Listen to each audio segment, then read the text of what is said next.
everybody. Welcome to Truth Teller Tales. I am Ellen, and I am dedicated always to interviewing those truth seekers who became truth telling warriors in this most incredible time in our history. And it's just an honor to be here and share warriors with you. Today, I have a guest, Rachel. She's known to our audience as the Writeside Blonde, and she's the visionary founder and CEO of Red, White, Blue Magazine, and which is really awesome. It's the freedom focused children's magazine built to inspire the next generation of bold thinkers, proud patriots, and creative leaders. And this is just such an honor to have Rachel on. Hi, Rachel. How are you? I'm good, Ellen. I'm honored that you even think of me as that. I'm like, oh, Oh my wow. gosh. You have had quite the journey, and that's why I want to hear about your whole life. But, you know, you've just been a constant warrior. I've watched you, in your different endeavors for years, and your curiosity and your wherewithal and your stick to itness and everything that you've done. But where I want to start now is what you're doing now. Tell us what you're doing and your magazine, because I really want to hear. Well, awesome. I have some right here perfectly. They're called Red, White, Blue. And as a parent, I have two younger children. One is an 11-year-old boy and a 9-year-old daughter. And this idea came about as actually my son's idea for kind of a patriotic truth telling magazine that has everything in one book, one cover. So it's got a workout, it's got a recipe, it's got a faith-based story. Um, it's got information about our rights and just other really important stuff that I think children need to learn. Like for instance, this was the first issue. This was June of 2025. That's when we launched. Um, Hmm. and we have an article in there called Fake News, How to Spot Fake News. So it's just teaching children how to spot fake news, be your own detective. Oh, yes. And also the CIA and American media, which Oh, might seem wow. like it's a lot for a child, but we don't tell the whole story. We just say that this has been proven. The CIA has been found in American media. This is not some kind of a conspiracy theory type magazine. It's all based in truth, but it's just truths that we never heard when we were growing up. And so we had to learn it all when we were adults. And now I Oh, want to prepare the next generation and give them kind of a head start as to what we've learned as adults. And I tell my children all this kind of stuff. So I know that it's not over their heads, that it is stuff they mhm. understand, which is awesome. I have two children that I can kind of test my content Yep. on and make sure that they understand it. Just the other day, I read my brain teaser to my two children, and my daughter's like, I don't get it. I don't know what the answer is. My son, he knew it right away, and he's 11. So I thought, okay, well, the younger kids might need some help, but the 11-year-olds might understand it. I still thought it was pretty difficult. So I was happy he got it. But so I can use them as test subjects for the content, which is Mhm. awesome. Just the most recent one. So we've been going, it's a physical monthly magazine that gets delivered every single month to the children. This is our most recent one. It's the Christmas version, obviously, and it's got baby Mhm. Jesus and Mary Joseph on there, and it's about the gift of family.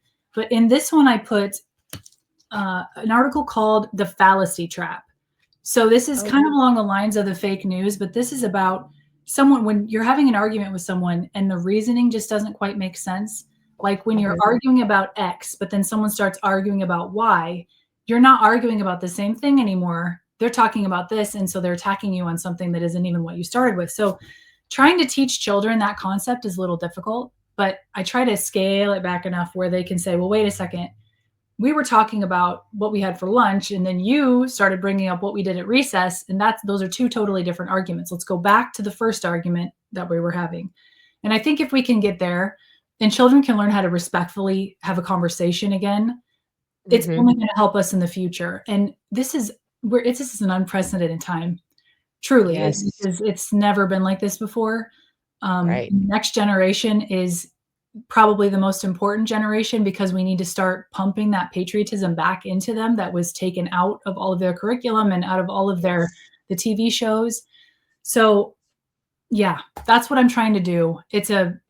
As a parent, it's everything that I would want my child to have. It has activities, puzzles, games, stuff to keep them engaged, but it's got the really good stuff social skills, even how to say please and thank you, how to accept a compliment, things like that. So I'm very proud of it. Our team is so proud of it. We've been working together for over a year now to get this thing off the ground. And so Mhm. we've sent it to homeschool associations. I've even been in touch with Bobby Kennedy's team. They love it. Everybody has loved it. So we just need to get the word out about it and let everyone know that it is, and it's an incredible resource for children.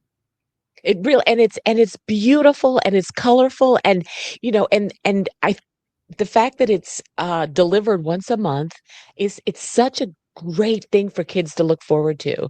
I think it's a great gift to give to individuals, but also you could buy them in the whole bulk so that if you would like to give them to a school system or a private school or whatever you want.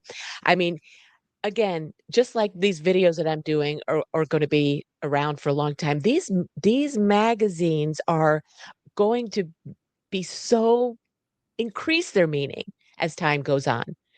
And so it's just delightful that you're doing this and incredibly important. And as we talk about your life, obviously your love of magazines, you were drawn to it, your experience with magazines have led you to this divine time with 2 children, 9 and 11, at the perfect age to be able to give you input, to be able to put out these beautiful, meaningful magazines. And, it's the perfect time, Rachel, and congratulations for putting this out and all your hard work. It's gonna mean a lot to a lot of people. Thank you. Yeah, I really hope that it makes a difference. That's my prayer. I try to put those out and I say, please God, let this change the next generation in all the ways that need to happen. Whatever that is, God, He knows better than I do what needs to happen. Let these help. I know that they're not the answer to everything, but they are a good Mhm. start and it's a good replacement for a lot of things that parents don't even realize their Mhm. children are being inundated by this stuff. I just saw today Coco Melon, which is one of my niece and nephew's favorite shows. They have like a transgender or a gay couple or something. They just put that on the show now too. So it's everywhere. And Yeah. it's too young, I feel like. We can talk about those things, but when children are older and can understand different concepts, we don't need to indoctrinate them at such a young age. And that's what it becomes. Yes, it's kind of called grooming, Yes. right? Yep.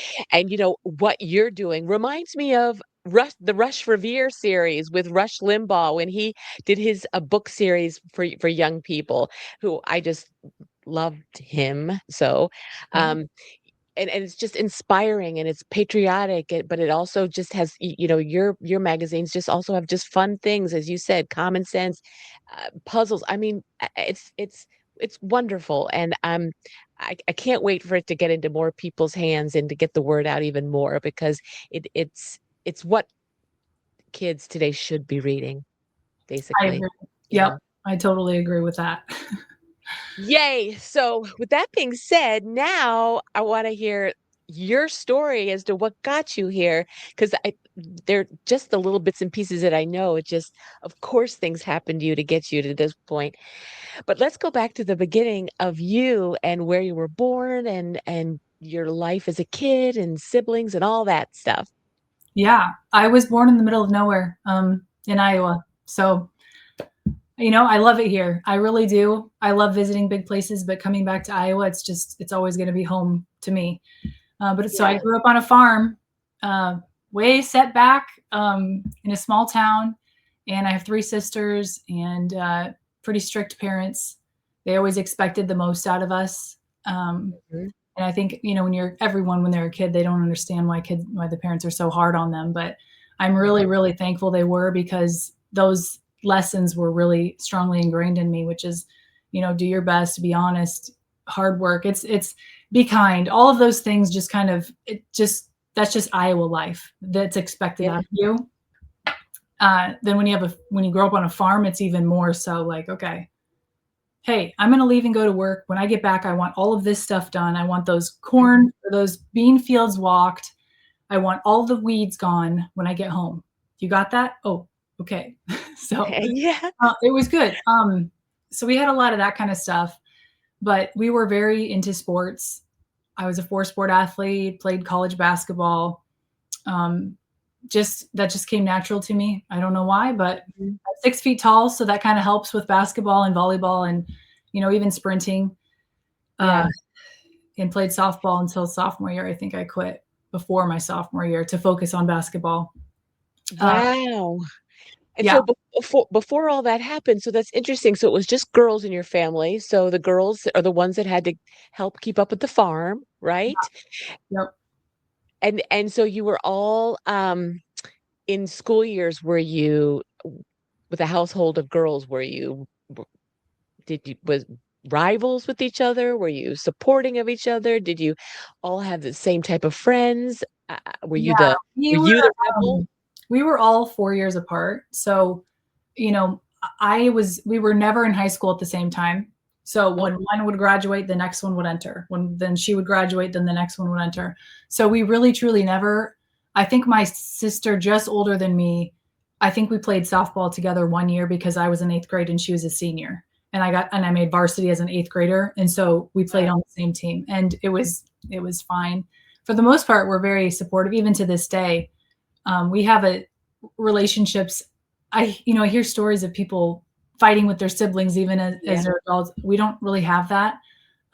We have spats every once in a while, but at the end of the day, and it's really sad to see what this movement, not this movement, but this time in history has done to right. people with their families.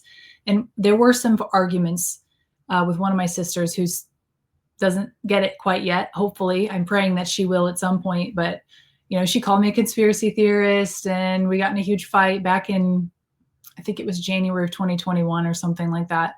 And we learned really quickly that we just don't. Let's just not talk about that. We still love each other, and nothing's going to stop us from being sisters and loving each other. But we just can't talk about that stuff right now. And I'm praying Mm. that the external will get to her, and then she'll come to me and ask. But we'll see what happens. It's Yes. everyone wakes up kind of in their own time, I've learned. And part of it's my fault because I was trying to shove it down her throat. Like a lot of Yeah. us do. We have so much to tell people and we think, well, this is my sister and I love her. And it just, if they're not ready to hear it, it can be overwhelming. And so that was my fault for doing that. Yeah, and hasn't that been such a great lesson for all of us? I mean, because I think by nature all of us are warriors. So we want to tell our family the right thing. We want to tell them the truth, and we're so enthusiastic about it. And I think I was naive, too, thinking that my family would, of course, be like, Right. of course they see it too. We all were like that. And over these years, we have become more peaceful and understanding, to your point, that everybody's on this journey and can see things on their time. Right. Um, but it's so interesting that we've all been on these similar journeys where we've been so enthusiastic and wanted to, you know, Yeah. share the truth, but Yep. didn't understand they couldn't see. Yes. That's exactly it. And so growing up as a kid, so you were really involved with sports, which is fantastic. Um, in school, were you the one that did you ask questions? When the teacher would say something, were you inquisitive with, "Is that true? Is it not true?" I mean, what were you like as a youngster? I feel like I was a people pleaser as a youngster. I really just didn't want to get in trouble, and I was a rule follower.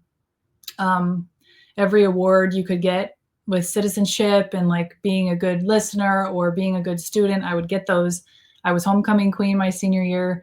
Band and choir student Oh, of the year. I was in band and choir as well. So not only was I really into sports, I would say that my true persona is more of a like more in the band realm, more of the band geek. And so it's kind of funny because everyone sees me as this athlete, but really my I'm more of an artsy person, but it just came naturally. The sports came naturally. So um it is interesting. Not a lot of people know that.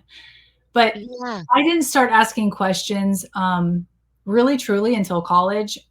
I mean, things would be like, well, that's a conspiracy theorist, or is that interesting? But it wasn't until oral communication, we had to write a speech and we had to give it to the class. And I had been to Pearl Harbor 2 times because of different basketball trips. And of course, we went and visited and took pictures and everything. So I had the pictures from the trips. And I thought that'd be kind of interesting because it's something I can speak about. I have the props that I can show people, and just I'll fill them in on what happened at Pearl Harbor. So then when I went to those two different memorials, listened to everything that it said, and never once did it say that FDR knew that it was going to happen and he let it happen. But that's exactly what my own research told me, was that there was plenty of warning that he could have warned everybody, but he wanted to go to war. And so we needed that push to get the American people to agree to go to war. So that was the first time. And I gave my speech on that too. My speech was a total Wow. revealing of that. And that was the first time that I really thought, wow, I wonder what other things the government has done that didn't happen the way they said it did. And ironically, I started my YouTube channel on December 7th, which is the day of Pearl Harbor. So, and I didn't realize it, I don't think, at the time, but I was like, that's funny. My first red pill is the same day that I started my YouTube Yes. channel in 2021. So thought that was really interesting. So, yeah, so that's How kind of how I got how that. did that yeah, that's so interesting. So I have two questions. First of all, how did that speech how was it received? I think at the time, back in 2020, it was early 2000s when I gave the speech. I think people were more open-minded to stuff like that because it hadn't been attacked so much. Now, if Oh, somebody tried to give that speech, I feel sorry for the way they'd be treated. They'd be treated like they're wearing an aluminum foil hat or a tin hat.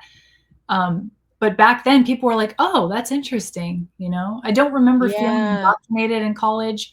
I see stories now of people that go to college and they'll say, "Oh, I had to write a paper about XYZ, and I basically just lied through the whole thing. I don't feel any of this. This is not me. This is just me saying what I know the professor wants to hear so that I can get a passing grade." And that's Mhm. not the way that's supposed to be. That's not original thought. That's sad, Right. really. Yeah, So, yes. yeah, Yes. so it wasn't, I don't remember anyone booing or anyone trying to hand me a tinfoil hat or anything like that.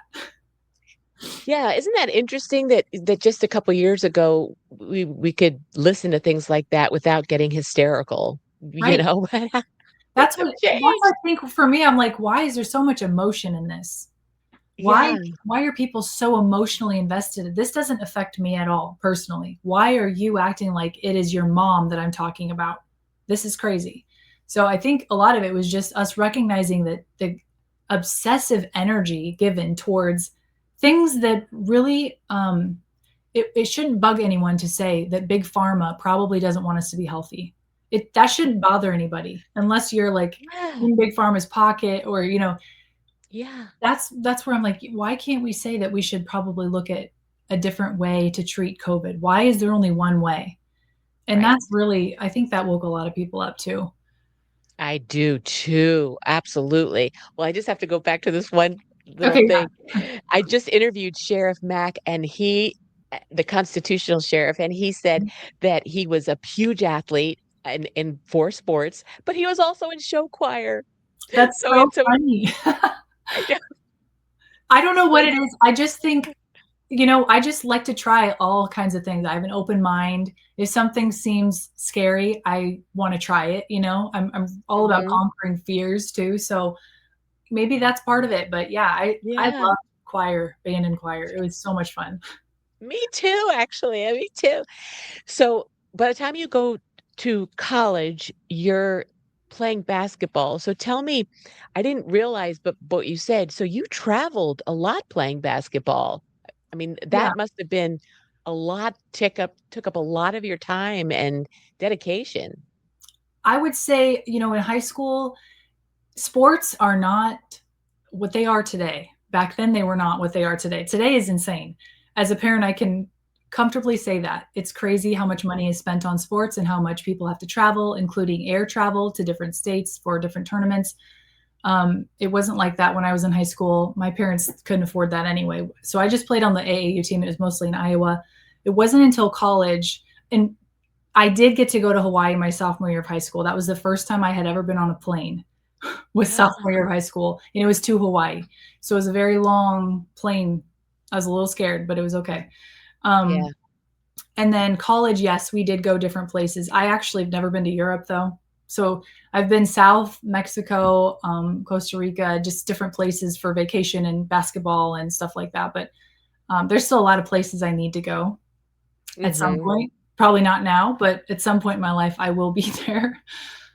So You know, yeah. when when you get that high level college sports, does it take did it take the love out of it for you, or did you enjoy the competitiveness, and were there politics involved? I'm just curious about that. Oh yeah, there's always politics involved. You know, it's it is what it is. I look back in it, and I don't try to look back at things that were hard in the moment and say, oh, that was so horrible. I try to look at it and say it was a gift because it taught me X, Y, and Z. It taught me patience. It Yep. taught me now I know what it feels like to be on the bench rather than the star player. So I have Yeah. this full, if I ever coach, I know what it's like to be each and every one of the players. So it's going to make me a better coach. It's going to make me more humble, all these things. So I try to Mhm. just look at it like that. But yeah, it was tough. There's a lot of mind games in college sports or even high school sports where they try to get in your head. And um, that was a good life lesson too, because it turns out that happens in real life too. So as Yeah. much as it, when you're in it, you're like, gosh, why can't you just get off my back? It makes you stronger. And gosh, I'm a different person than I was freshman year of college to now. I'm so much more strong, tougher skin, just I mean, I would never be doing this. We'll just say I would never be putting Mhm. myself out there with my opinions. If I were a freshman in college, I would have been terrified. So, um, all of it was, I feel like God was just like pushing me into these situations where it was making me tougher. It wasn't pleasant at the time, but looking back, I'm so thankful for all of those things because it just, I had to go through those things to get here. There's just no Yep. other way through it. So it had to Yep. happen. Exactly. And it is funny, with time you do reflect back and understand it, but it is hard in the moments when you're living it, for sure. Um, and so after that experience through college, uh, what were you thinking? What did you decide to do? What was your next move? Well, I actually stayed and got a master's degree in exercise physiology. So when I went to college, it was between journalism or exercise science because I love Ah, movement, I love being physically active and all that kind of stuff. And I just think the human body is fascinating, what it's capable of doing. I mean, just it's pretty cool. So yeah. I was like, when I was 18, I thought I don't need a journalism degree because no one can tell me, oh, you can't write. I can write whatever I want. I don't need a degree to Yep. tell me I can write. So at least I had the wherewithal to think like that. And thank God I didn't go that route because if I would have, who knows what I would have been fed? Who knows where I would be? So God saved me from that. But I've always wanted to be a writer. I've always loved journalism and loved that kind of stuff. So that's always been something I like to do. I write poetry in college. It just stuff like that, just for fun. Mhm. But then I decided to get a master's degree, and my thesis was on childhood obesity and different things that would help them, basically studying it. I think the exact thesis was on motor skill development and if it would help with children's self-efficacy, something like that. But really the whole purpose of it was so I could research childhood obesity and why this is happening and why childhood diabetes had tripled in the last 10 years or whatever. I don't remember what it was, but it was a lot. So I did a lot of research on that. So that's what my thesis was on. And then I graduated in '08 with my master's, which is the worst time to graduate if you have some kind of a wellness degree because nobody could afford to pay their mortgages. So why would they pay you Yes. to help them get in shape? Not going to happen. Right. So Right. for a good, gosh, I want to say 2 or 3 years, I worked like 4 part-time jobs, just anything I could get. So I voted for Barack Obama in 2008. I had some friends who were Democrats, and I thought he was just so wonderful. But then you got in the real world and you have to work 4 part-time jobs. I have this master's degree, so I feel like Yep. I shouldn't, I shouldn't have to live off the system. That's for Yep. people who can't work. I'm physically able and I have a master's degree. I'm not gonna take advantage of that. So I didn't. And the first time I got my taxes back, I had to pay $500 in, and I was like, I don't know where I'm gonna get that. I didn't make enough money. I was really truly just working all these jobs. And I talked to my mom about it and I'm like, this is BS. Here I am. I don't use the system and the system screws me at the end. because I don't. And she's like, I think you just became a Republican. And I'm like, Yes. I think I did. And so then I just started, really learning about the system and the way the government works and how it's not set up for people who actually want to work. It's set up, it encourages you to get on the system. It encourages you to take advantage of it. And I just didn't like that. That's not what Americanism is about at all. That's So right. that's really, yeah, that was, my gosh, when was that? 2010-ish, somewhere around there. Mhm. So, Mhm. and then the thing that really, really was like, okay, this is messed up, is Sandy Hook. When that happened, Oh, I was like, this seems so bizarre. There's just oh, so wow. many things about it. And then when you really look into it, different websites were created before the shooting even happened. Facebook memorial pages were started moments Yep. before, a couple Right. minutes before the shooting even started. I mean, that would take a good 2 hours after the shooting to even create. Why was it Yes. even a moment before? So I was like, this isn't right. Something is wrong here. And yeah, that That's interesting, Rachel, that because even back then, I wasn't focused on that or didn't think anything to even look at it harder or anything like that. And so that's interesting that you at the time could see that there were just some anomalies that weren't. It's just You know what? interesting that you What's saw it. funny is that it was my sister's boyfriend at the time. She was dating this guy, and he goes, "Well, it didn't really happen." And I was like, "Are you insane? How could you say that?" And I remember being a little bit like, "What is he talking about?" But I didn't feel angry about it. I felt like I was missing out on something. And that's what I feel like people today, I don't understand how they don't have a little bit of that. They just Yeah. think you're insane. That was my initial response to him was, "That's crazy. What are you talking about?" But then the second after that, I thought, what am I missing here? I need to go look into this. And people today don't do that. They just No. they say you're crazy and then that's it. There's no looking into it for themselves. That's right. So that's the difference though, and it's so interesting that even though we do plant seeds though, even if Yes. people aren't ready, we are planting seeds along the way. Because he obviously planted a seed with you, but you had the open-mindedness of enough to look at it further. But that's fascinating. Yeah. So, at that time then, so what other things then did you enjoy looking at or looking into? Or I mean, because your fascination or your interest in JFK Jr. and that whole area, how did that whole window open up for you? Well, I got married, I had a couple kids, and so my whole life was just raising these babies, You're Yeah. so focused on you're in the thick of it, you have a full-time job, and you're just trying to take care of your babies. I did vote for Trump in 2016, um, and then COVID happened, and that really I think that's probably what that was like, that's the thing that really got me, "Okay, what's going on?" Because people are and I don't fault people. People are just living their lives, and they're trusting their Right. government to do the best that they can, and that's where I Yes. was. I was like, "Well, I voted for Trump, so he's gonna do the best he can." Well, COVID happened, and then you listen to Trump's press conference, and then directly after that is the news conference or the news representation of what Trump said, and it's nothing like what he said. So then I'm like, "Why do they hate him so much?" Yeah. I know the news leans left. If people don't admit that, then they're just completely, what's the point of having a conversation with them? Everyone should be able to admit the news leans left, period. Right. So I knew that, but I'm like, this is lying. They're not just leaning left. They're like completely lying and trying to derail him. And so that's when I was like, all right, this is actually really bad.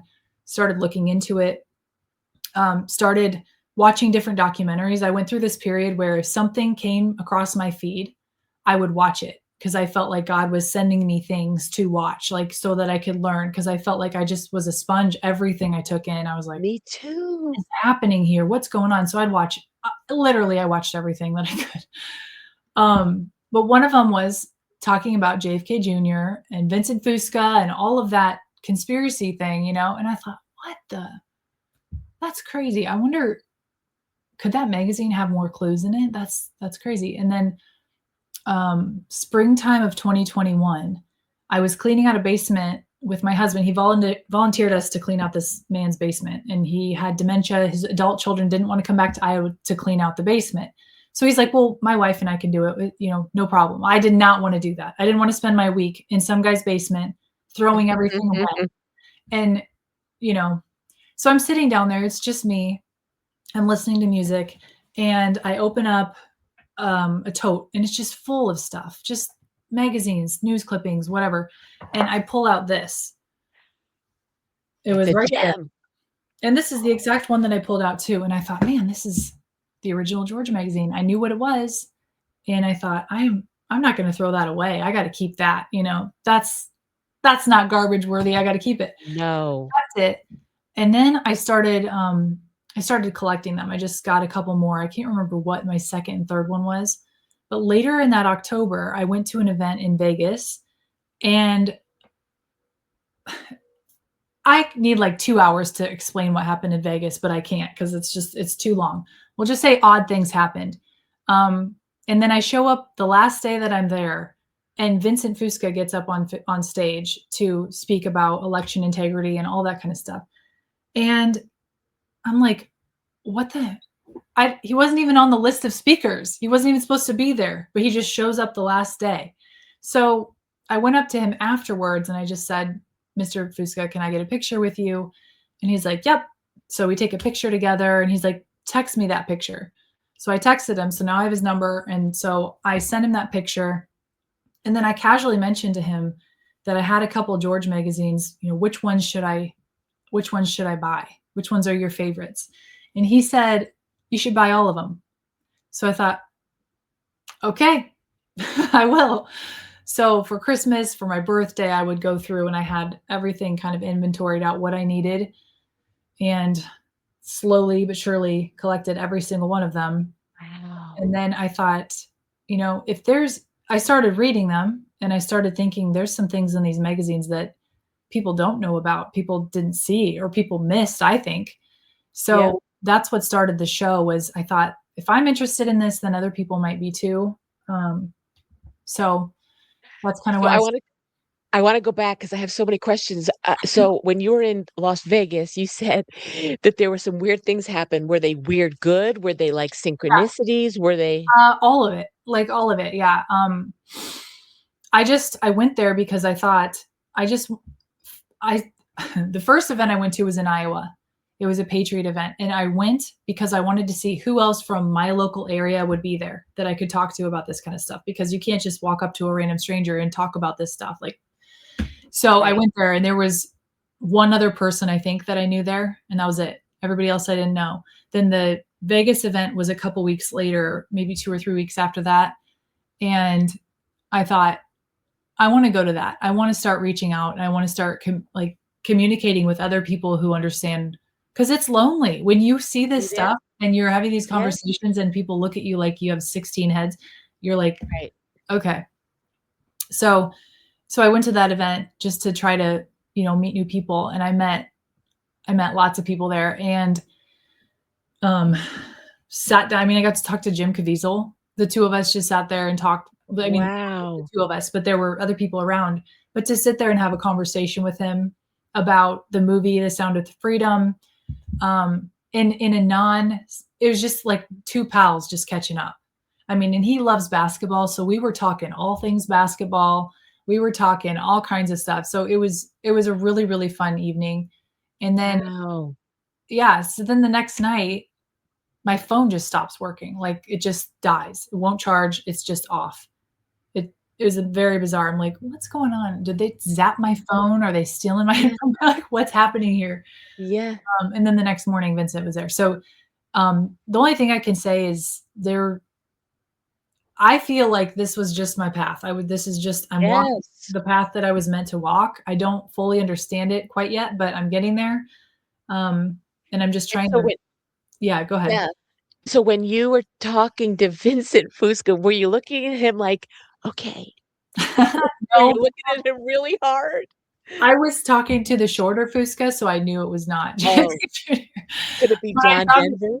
That he was there because he's very passionate about the country. And then like that was in October, and then February he asked for my address and he sent me the shirt with the George on it, the one he always wears with the Cindy Crawford. So I have that shirt now, and a couple other Wow. ones too. So I have all kinds of stuff that just I've collected over the years from different places and people and all of it. So I felt like that was an endorsement because when I started the George Collection show in January of 2022, I sent it to him. I said, "What do you think of this? Do you like my show?" And he loved it. He was like, "This is amazing. This is a great way to keep JFK Jr.'s legacy alive and let people know what it was." And then he sent that shirt, and I was like, "Okay, that's a good sign. He must like it if he took the time to do that." So that was really good. It kind of kept me motivated to continue Yes. the show. And do you think, and this is just a personal opinion, do you think we'll ever find out who this Vincent Fusca was? You think in our lifetime we'll ever? I don't know.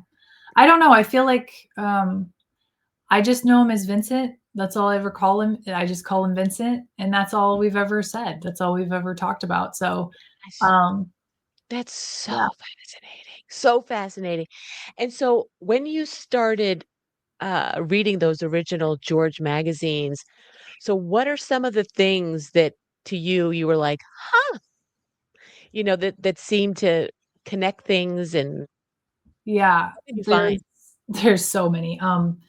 The biggest one I think is that the Trump cover is the 47th cover. So I think George Oh, knew that Trump would not only be the 45th, but he'd be the 47th president as well. And mm, 47 in gematria is John, and it's also Rachel. So I felt a connection there. And honestly, the the numbers, I know people get numbers all the time, and some people discredit that. I got them all the time. Sevens and fours and sevens. When I see me that stuff, too. I pay attention. I can't help it. It's just the way my brain works. It constantly looks for patterns. It constantly looks for connections. Me too. And I just you can't not see it. And I think a lot of people, they're probably being shown stuff like this, but they just aren't seeing it because they Right. don't look for it. Um, No. they don't recognize it. I'll put it that way. But that was a big one, and it was weird too because they were doing monthly magazines, and then right before the Trump cover, they did bi-monthly, so that it would be the 47th magazine. It was very strange. If it was just monthly, it would have been like the 49th magazine or something, but they did that, and then right after that, they went back to monthly. So it's just strange. Yeah, Um, it is. yeah. Well, and also, just to go back to your point, that's happened to me too with the numbers, just seeing the certain numbers all the time and adding numbers and just, I mean, just constantly. But but I do believe that God talks to us through numbers. Mhm. I do too. I can't. I don't know what else it would be unless I'm just a Yeah. crazy person that just sees coincidence. No. It's it's impossible.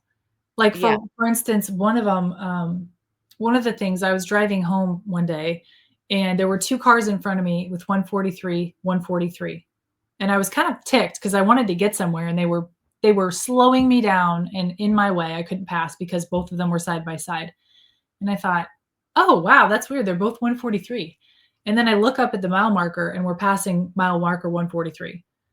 So Uh-huh. I was like, oh, okay. All right. Well, what does that mean? Well, to me, like when you say 143, one letter, four letters, three letters, I love you. So a lot of people will say like, oh, 143, and it means I love you. So, but the gematria values of that were insane. And of Yeah. course, I know that stuff. Like I pay attention to that stuff. So the the values were off the charts. And it was just Yeah. kind of like a confirmation, okay, you're on the right path. So Yeah. it was good. There have been so many different characters on this journey, like the Vincent Fusca, and there've been others too, like the negative 48, who did all the gematria and taught everybody gematria, and he's had a motorcycle accident, is gone, and they were all together, then they all went different ways, and 107 talked to him. I mean, it's been.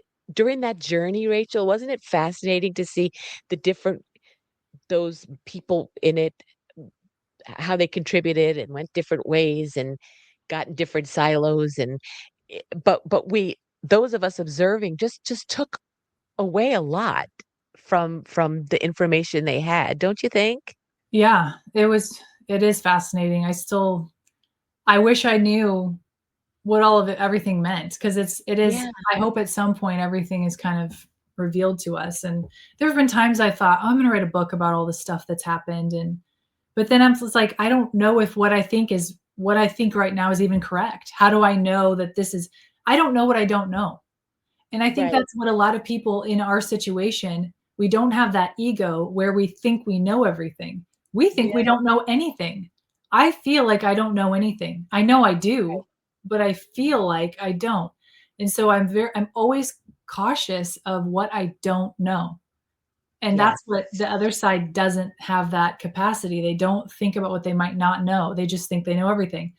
So, I mean, we're focused on this obstacle in front of us, but I'm constantly looking left, right, up, down, like, what am I not seeing? I mean, it's like basketball. You see the ball, but then do you see the screens that are coming from all different directions? No one's going to call those out for you. You have to be able to see those before they happen. So it it is it's like you either have that skill or you don't, is what I've kind of come to know.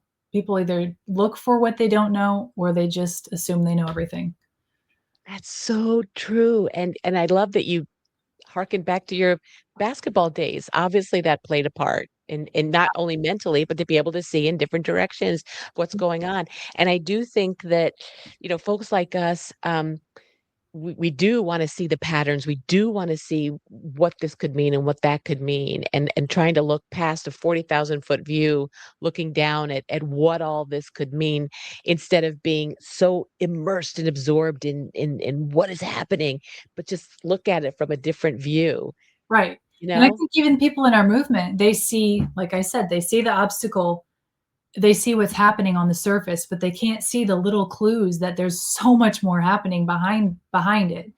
So, Yeah, and that's where people start to lose their faith and their trust in what's happening right now. No right. one's asking you to blindly follow. We're just asking you to, like, do a little digging, look a little harder instead of just looking at Yes, superficial things. And what I yes. also know is there's different levels to all of this too. Like, I can be speaking, I'll say a video at this level, but then someone at this level will say, "Well, that's, that that person's been gone." I'm like, "Yes, I know. I think that that person's gone too, but I'm speaking on this level, which means that I'm trying to help the people who are just, like, barely scratching the surface." So there's different Mhm. levels for different people There because are. everyone's at a different spot.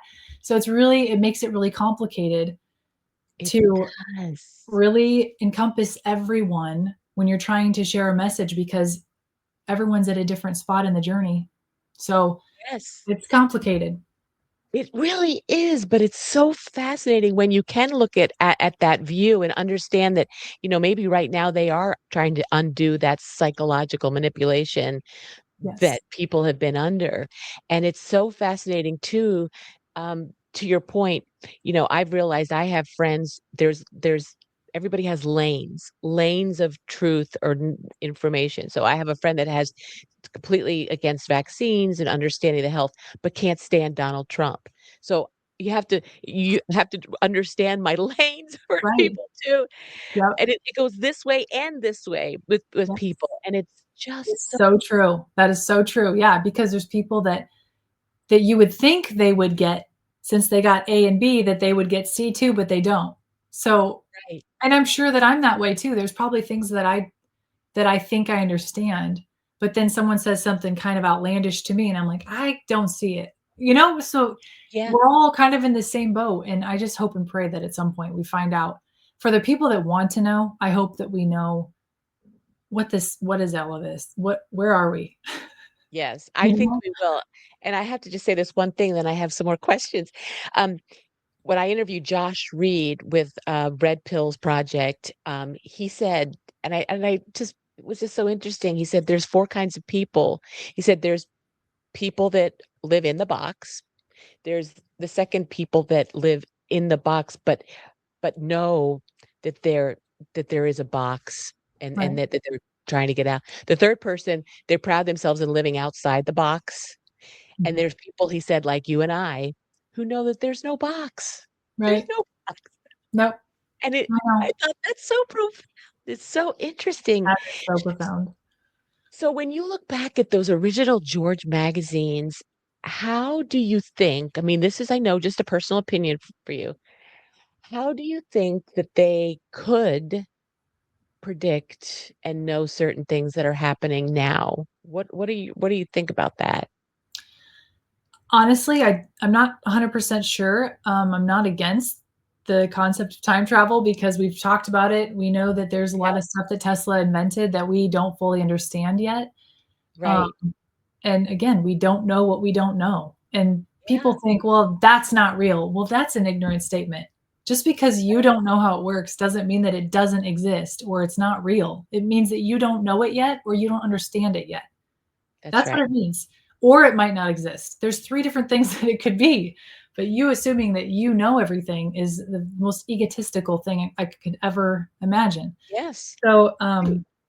I think he probably knew because he was involved. Like, he was raised by Secret Service agents. So they know stuff, they hear stuff. And I think his uncle Bobby knew a lot of stuff and probably told RFK Jr. and told a lot of the Kennedys and probably know the truth about a lot of stuff. So I feel like he might have known about the plan because they didn't hide it. You have to remember they were talking about all this stuff probably back in the 90s about the 9/11 and the Patriot Act and how they were going to get our privacy and how they were going to try to kill us with the COVID vaccine, or COVID. Right. The New And World Order. Yeah. yeah, I mean, it says New World Order in the first magazine. There's an ad in there that says New World Order. So they were not hiding it. They were proud of it.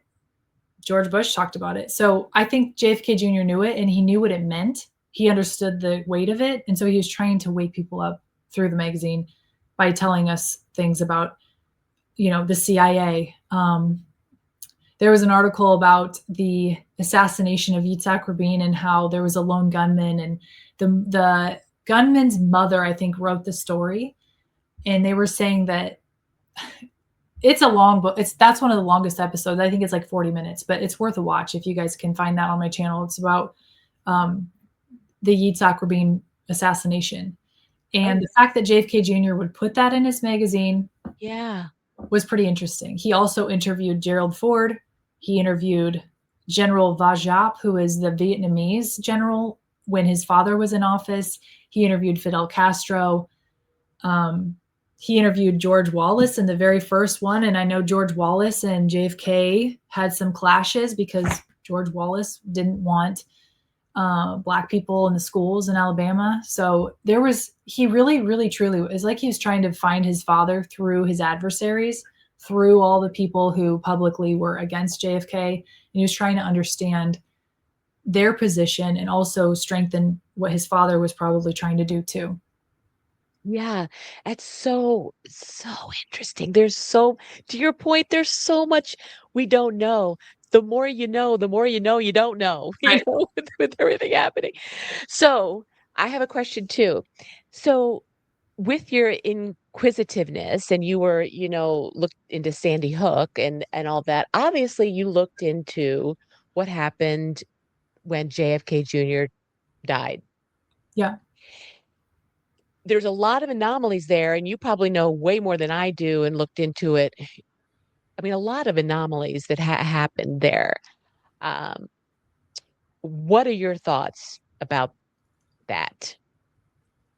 I think based on who was after him, what he was saying in his magazines, he probably didn't have very many friends that were in the deep state that were trying to help him. I think him running for the Senate or wanting to run for Senate, and then Hillary Clinton runs and wins. Some of the stuff that he put on the covers of the magazines, like for instance, 1999 July was when the plane crash happened. In April of that year, it had Garth Brooks of all people was on the cover, and it said on the front, "Why Hillary won't be senator." Okay, so you're going to run for Senate, and your main opponent, or not opponent, because they're technically on the same team because they're both Democrats, but she was going to be running against JFK Jr. and he has a political magazine and he puts on the cover why Hillary won't be senator. Wouldn't that tick you off? So Right. that happened. And then the month directly following that, which was I think the August 1999 issue, it's the political humor issue, and it has Ben Stiller on the cover, and he's sharpening a pencil in a Bill Clinton pencil sharpener. To me, that was a kind of a sign like, you think you got me, but I'm going to use you to sharpen up. Because of all things, like it just, there were so many things that, you know, they could just be a picture, but if you look deeper and you really try to put yourself in his shoes, if he were trying to send messages, that's how he would do it. He wouldn't just come out and say it. He would put clues in there. So yeah, it's interesting to look at those things and the headlines on some of them. I think November of 1999 was Arnold Schwarzenegger, and he said, "Hillary comes clean." I mean, everything about Hillary Clinton on his covers was not in a good light. Not one of them. Not one. Yeah. And to put that in with the things, the evening of the actual plane crash, and how things played out, and I mean, just so many things. And I was just thinking the other day, Rachel, I don't know why, but when you have a system now that we're learning that is so corrupt on every level, there's no way you can be a JFK Jr. and be a senator or even a president and think that you can fix things in that realm, Right. because everybody's against you, everyone wants to, and of the horrific corruption on every level. You would Right. almost have to take yourself out of the picture Yep. to I think be a there's part of this plan. Yeah, I think there's a lot of people. I mean, if you just put yourself in their shoes, just close your eyes and picture being that and having that pressure on your shoulder, and not just him, but like movie stars and TV, stars, music stars, that kind of thing. They're in a situation that they have no control over their life anymore, and they don't want Right, to live that way anymore. It's really not that far fetched to think, how can I get out of this? How can I get mhm, out of this? Well, I just need to kill this persona off so I can just be myself. right, It's not that complicated to when you just think about it for, like, oh, nobody would like that. Nobody would like to have someone tell them what to do every single day, right, especially if it's something you don't even agree with. So, right. uh, you know, I think there's people out there who probably, you know, are in witness protection and living their life, and whether or not they reveal themselves or if they just want to stay where they are, Mhm. up to them, I guess. Yeah, and that's one of the cube things also speaks of. There's more people who think are alive are dead, and people who think are dead are alive. Yeah. So, I mean, that's what makes this whole period so fascinating, don't you think? I truly cannot. I hope and pray that it's some. I mean, I feel like I've probably met some at some point, but I just didn't know it, probably, Yeah, you know? yeah, yeah. There was one. I mean, I was in where was I? I was in Idaho at an event, and someone came up to me and said something about the George magazines and how if JFK could have just kept it in his pants. He said something really off-putting about JFK. And I was like, "Wait a second. How do you know? Were you there? Did you see that happen? Did you know for sure that that's exactly what happened, or was the press lying about him Right, like they do about Trump? I mean, we really don't know what the truth is, and you're here at this event, so you obviously don't trust the mainstream media, but yet you're saying that you trust what the mainstream media said about him back then." I can't remember what I said, but the guy was like, "I like you. You don't back down," and then he just like walks off.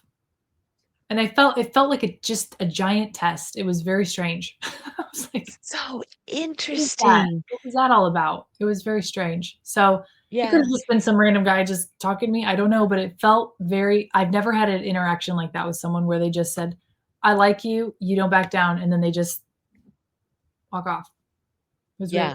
S So interesting, and that's why, I feel kinda bummed for the people that can't even speculate any of this because they have no idea what is happening, yeah, and it's just so th it's the and the pandemic really made the differences so apparent as to the Oh, rule yeah. followers and the don't I don't want, as and it's this I'm so grateful, Rachel, and I know you are too, to be alive during this period. And I think your children and my grandchildren are going to have adult lives that are going to look much different than what we are living in today. Don't you think? I mean, I tell me hope so. your thoughts of what are you optimistic? I really hope so.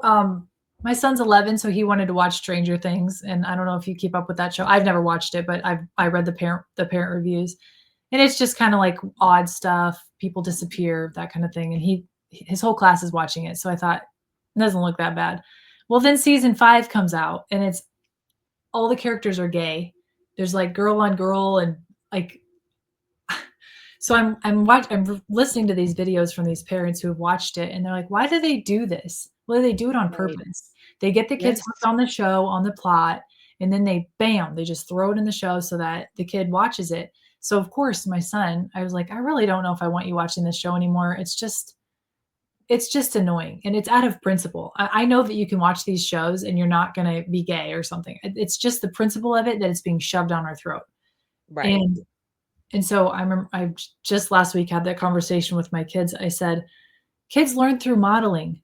If think imagine if I had blue hair and I was out supporting abortion all the time, what do you guys think you would turn out as?"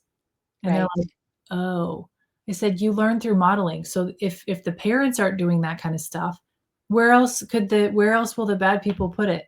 They'll put it Right. in your TV shows, they'll put it in your music, they'll put it everywhere so that you still get it. Even though you're in my house and I'm raising you to be a a good kid that, you know, they're going to put it in places that you can still pick it up." So, and they get it. My kids understand that, Right. so that's good. And I said, I Y- don't it's not we shouldn't judge gay people. It's not like, oh, you see a gay person and you're like mean to them or anything. It's not like that. This is a system. It's a full on they're pushing it down your throat. There's a difference between something organically happening and them doing it as a system. This Yeah. is 100% being done on purpose, and they get it. So that's Yes. good.